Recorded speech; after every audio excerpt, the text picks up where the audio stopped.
Guys ഇന്ന് എൻ്റെ ലൈഫിൽ ആദ്യത്തെ നോമ്പെടുക്കലാണ് കേട്ടോ. അപ്പോൾ കറക്റ്റ് 4:30 തന്നെ എഴുന്നേറ്റ് ഞാൻ ഫുഡെല്ലാം കഴിച്ചിട്ടുണ്ടായിരുന്നു. അത് കഴിഞ്ഞ് ഞാൻ ഒറ്റ ഉറക്കം. അത് കഴിഞ്ഞൊരു 12 മണിയാകുമ്പോൾ എഴുന്നേക്കുക എന്നുള്ളതായിരുന്നു എൻ്റെ ലക്ഷ്യം. കുറച്ച് നേരം റീൽസൊക്കെ കണ്ട് ഞാനങ്ങ് തള്ളി നീക്കി. അത് കഴിഞ്ഞൊരു ഉച്ച കഴിഞ്ഞപ്പോൾ തന്നെ ഞാൻ നൂറിൻ്റെ വീട്ടിൽ പോയിട്ടുണ്ടായിരുന്നു. നന്നായിട്ട് ഫുഡ് കഴിക്കുന്ന ആളായതുകൊണ്ടാണെന്ന് അറിയില്ല, എനിക്ക് വിശപ്പും ദാഹമൊന്നും അറിഞ്ഞിട്ടുണ്ടായിരുന്നില്ല കേട്ടോ. അതുകൊണ്ട് തന്നെ ക്ഷീണം ഉണ്ടായിരുന്നില്ല.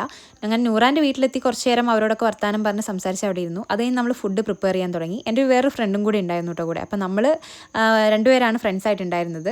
ഇത് ലൈഫിലെ ഫസ്റ്റ് എക്സ്പീരിയൻസ് ആയതുകൊണ്ട് തന്നെ ഞാൻ നല്ല എക്സൈറ്റഡ് ആയിരുന്നു കേട്ടോ. അങ്ങനെ നമ്മൾ ഫുഡെല്ലാം ഉണ്ടാക്കി കറക്റ്റ് ടൈം ആയപ്പോൾ തന്നെ നോമ്പ് തുറന്നിട്ടുണ്ടായിരുന്നു.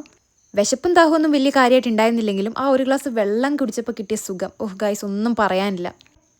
നോമ്പ് കംപ്ലീറ്റ് ആക്കാൻ പറ്റുമെന്നുള്ള ചെറിയ ഡൗട്ട് എനിക്കുണ്ടായിരുന്നു. പക്ഷേ സക്സസ്ഫുള്ളി നമ്മൾ നോമ്പ് കംപ്ലീറ്റ് ആക്കി. എല്ലാവരും നല്ല ഹാപ്പി ആയിരുന്നു.